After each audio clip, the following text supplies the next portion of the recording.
Bismillahirrahmanirrahim. Assalamualaikum warahmatullahi wabarakatuh. Nama saya Novita Aristiani, NIM 183311081. Saya dari Prodi Administrasi Negara Universitas Gunung Kidul.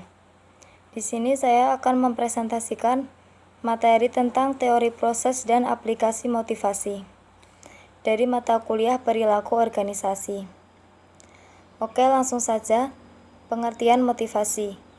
Motivasi adalah kesediaan melakukan usaha guna mencapai sasaran organisasi yang dikondisikan oleh individu. Motivasi sebagai proses yang menjelaskan tentang intensitas, arah, dan ketekunan seorang individu untuk mencapai tujuannya. Motivasi secara umum berkaitan dengan usaha mencapai tujuan apapun. Fokus dipersempit menjadi tujuan-tujuan organisasional untuk mencerminkan minat terhadap perilaku yang berhubungan dengan pekerjaan. Lalu selanjutnya, teori-teori motivasi pada zaman dulu. Kita akan melihat 3 teori awal motivasi. Ada 3 teori, yaitu hierarki kebutuhan Maslow, teori X dan Y, Mises-Jaeger, dan teori motivasi 2 faktor Huygens-Herzberg. Yang pertama yaitu ada teori hierarki kebutuhan Maslow. Maslow berpendapat bahwa pada diri tiap orang terdapat hierarki dari 5 kebutuhan. Yang pertama yaitu kebutuhan aktualisasi diri, seperti pertumbuhan, pencapaian potensi seseorang, dan pemenuhan diri sendiri adalah dorongan untuk menjadi apa yang ia mampu capai.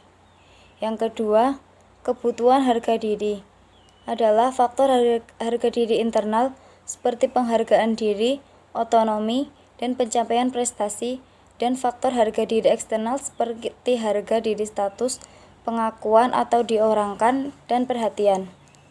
Yang ketiga adalah kebutuhan sosial. Kebutuhan sosial itu seperti kasih sayang, menjadi bagian dari kelompoknya, diterima oleh teman-teman, dan persahabatan. Yang keempat, kebutuhan keamanan adalah keamanan dan perlindungan dari gangguan fisik dan emosi, dan juga kepastian bahwa kebutuhan fisik akan terus terpenuhi. Dan yang kelima adalah kebutuhan fisik, seperti makanan, minuman, tempat tinggal, kepuasan seksual, dan kebutuhan fisik lain. Yang kedua ada teori X dan teori Y Mises-Jaeger.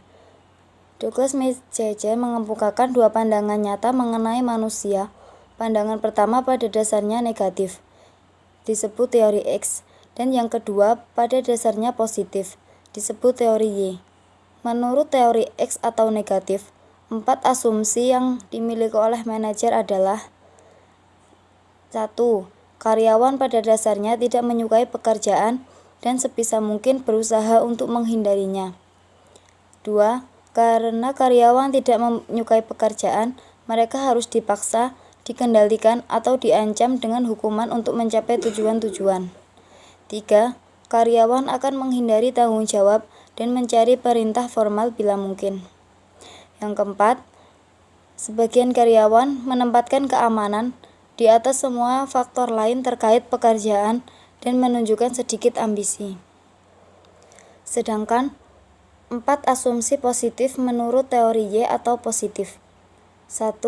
Karyawan menganggap kerja sebagai hal yang menyenangkan, seperti halnya istirahat atau bermain. 2. Karyawan akan berlatih mengendalikan diri dan emosi untuk mencapai berbagai tujuan. 3.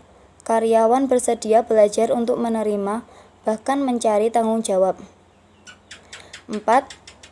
Karyawan mampu membuat berbagai keputusan inovatif yang diedarkan ke seluruh populasi, dan bukan hanya bagi mereka yang menduduki posisi manajemen. Analisis Mises-Jaeger tersebut selaras dengan kerangka yang dibuat oleh Maslow. Teori X berasumsi bahwa kebutuhan-kebutuhan tingkat yang lebih rendah mendominasi individu. Teori Y berasumsi bahwa kebutuhan-kebutuhan yang lebih tinggi mendominasi individu. Mises-Jaeger yakin bahwa teori Y lebih valid daripada teori X. Yang ketiga ada teori motivasi 2 faktor Huygens-Herzberg. Teori dua faktor atau two-factor teori atau teori motivasi Huygens atau motivation Huygens teori yang dikemukakan oleh Herzberg ini berkeyakinan bahwa ada karakteristik tertentu yang cenderung berhubungan dengan kepuasan kerja dan ketidakpuasan kerja. Faktor intrinsik seperti kemajuan, pengakuan, tanggung jawab, dan pencapaian tampaknya berhubungan dengan kepuasan kerja. Responden yang merasa baik dengan pekerjaan mereka cenderung menghubungkan faktor-faktor ini dengan diri mereka sendiri. Sebaliknya, responden yang tidak puas cenderung menyebutkan faktor-faktor ekstrinsik seperti pengawasan, imbalan kerja, kebijaksanaan perusahaan, dan kondisi-kondisi kerja. Lalu selanjutnya, teori kontemporer tentang motivasi. Yang pertama ada teori kebutuhan Miss-Leland. Teori kebutuhan Miss-Leland dikembangkan oleh David M. Miss-Leland dan rekan-rekannya yang berfokus pada A. Kebutuhan pencapaian, yaitu dorongan untuk melebihi, mencapai standar-standar, berusaha keras untuk berhasil. B. Kebutuhan kekuatan adalah kebutuhan untuk membuat individu lain berperilaku sedemikian rupa sehingga mereka tidak akan berperilaku sebaliknya. C. Kebutuhan hubungan adalah keinginan untuk menjalin suatu hubungan antar personal yang ramah dan akrab. Lalu ada teori evaluasi kognitif. Teori evaluasi kognitif adalah teori yang menyatakan bahwa pemberian penghargaan ekstrinsik untuk perilaku yang sebelumnya memuaskan secara instinktif cenderung mengurangi tingkat motivasi secara keseluruhan. Teori ini memperlihatkan penghargaan ekstrinsik digunakan oleh organisasi-organisasi sebagai imbalan atas kinerja yang unggul, menghargai penghargaan intrinsik yang berasal dari individu yang mengerjakan tugas yang mereka sukai berkurang. Dengan kata lain, ketika penghargaan ekstrinsik diberikan kepada seseorang karena mengerjakan tugas yang menarik, hal itu justru menurunkan minat intrinsik dalam tugas itu sendiri. Lalu ada teori penentuan tujuan. Edwin Luke mengemukakan bahwa niat untuk mencapai sebuah tujuan merupakan sumber motivasi kerja yang utama. Artinya, tujuan memberi tahu seorang karyawan apa yang harus dilakukan dan berapa banyak usaha yang harus dikeluarkan. Semakin sulit tujuan tersebut, tingkat tujuan semakin besar kemungkinan untuk diterima. Tetapi setelah tugas yang sulit diterima, karyawan tersebut bisa diharapkan untuk mengeluarkan tingkat usaha yang tinggi untuk berusaha mencapainya. Lalu teori efektivitas diri. Efektivitas diri yang dikenal sebagai teori kognitif sosial atau teori pembelajaran sosial. Semakin tinggi efektivitas diri seseorang, semakin tinggi rasa percaya diri yang ia miliki dalam kemampuannya untuk berhasil dalam suatu tugas. Jadi dalam situasi sulit, kita merasa bahwa individu yang memiliki efektivitas diri rendah cenderung mengurangi usaha mereka atau menyerah. Sementara individu dan efektivitas diri tinggi akan berusaha lebih keras untuk mengalahkan tantangan. Lalu teori penguatan. Teori penguatan mempunyai sebuah pendekatan perilaku yang menunjukkan bahwa penguatan mempengaruhi perilaku. Teori penguatan mengabaikan keadaan batin individu dan hanya terpusat pada apa yang terjadi pada seseorang ketika ia melakukan tindakan. Dalam bentuk murninya, teori penguatan mengakibatkan perasaan, sikap, harapan, dan variabel kognitif lain yang diketahui mempengaruhi perilaku. Lalu teori kesetaraan. Teori yang dikembangkan oleh J. Stacy Adam mengatakan bahwa para karyawan melihat atau mempersepsikan apa yang mereka peroleh dari situasi atau hasil pekerjaan untuk dikaitkan dengan apa yang mereka masukkan ke pekerjaan itu atau input, dan kemudian memperbandingkan rasio input hasil mereka dan input hasil orang lain yang relevan. Teori harapan. Teori harapan yang dikemukakan Viktor Fromm menunjukkan bahwa kekuatan dari suatu kecenderungan untuk bertindak dalam cara tertentu bergantung pada kekuatan dari suatu harapan bahwa tindakan tersebut akan diikuti dengan hasil yang ada dan pada daya tarik dari hasil itu terhadap individu tersebut.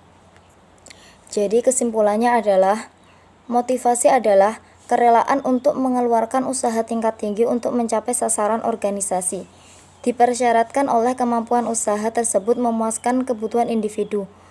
Proses motivasi diawali dengan kebutuhan yang tidak terpuaskan, yang menciptakan ketegangan dan mendorong seseorang untuk mencari sasaran yang bila tercapai akan memenuhi kebutuhan itu dan mengurangi ketegangan tadi. Teori motivasi awal meliputi teori hierarki kebutuhan Maslow, teori X dan teori Yemis-Dreger, dan teori Hyginus-Herzberg. Teori hierarki kebutuhan Maslow menyatakan bahwa ada 5 kebutuhan yang orang berusaha pusakakan yang bentuknya berupa perkembangan bertahap seperti fisik, keamanan sosial, kepercayaan diri, dan aktualisasi diri.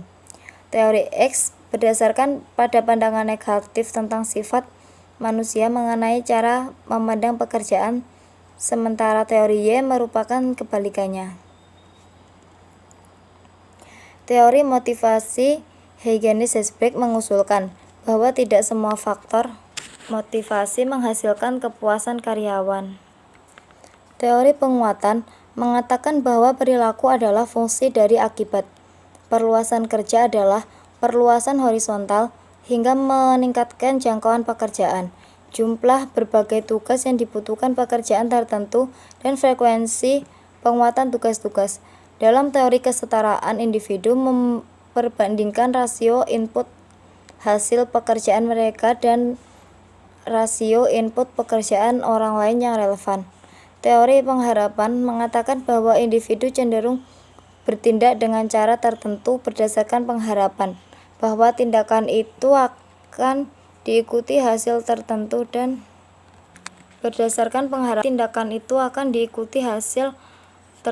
berdasarkan daya tarik hasil tersebut bagi di individu itu. Baik, terima kasih. Wassalamualaikum warahmatullahi wabarakatuh.